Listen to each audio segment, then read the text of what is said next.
ఈ గవర్నమెంట్ కూటమి ప్రభుత్వం పరిపాలన ఎట్లా ఉంది?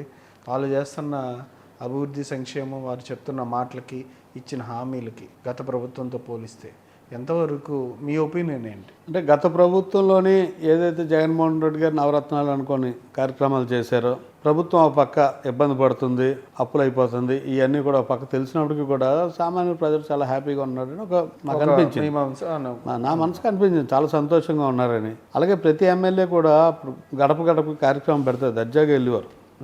వెళ్ళి ఇక మీ ఇంటికి 50,000 వచ్చింది, 1,00,000 వచ్చింది, ఇది వచ్చింది, అది వచ్చిందని ఎమ్మెల్యేలు పంపితే వెళ్ళేవారు.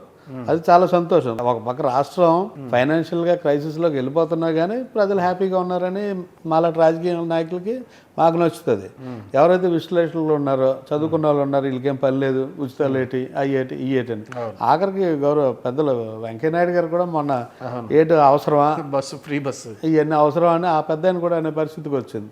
మరి ఈ ప్రభుత్వంలో కూడా సూపర్ 6 అని పెట్టారు, ఆ కార్యక్రమం నడుస్తున్నాయి. అలాగే ప్రతిరోజు అభివృద్ధి కార్యక్రమం, ఇన్ని లక్షలు అభివృద్ధికి వచ్చింది, ఇన్ని ఇండస్ట్రీస్ వచ్చాయి, ఇవన్నీ చెప్తా ఉన్నారు. అవి ఇంప్లిమెంట్ అయితే చాలా సంతోషం. చాలా సంతోషం. గ్రామీణ స్థాయికి వచ్చేసరికి ఎక్కడ కూడా ఇంప్లిమెంటేషన్ కనిపించడం లేదు ఏది కూడా. అవన్నీ ఇంప్లిమెంట్ అవ్వాలి, వస్తేనే కదా దాని రిజల్ట్. అవన్నీ కూడా వస్తేనే కదా.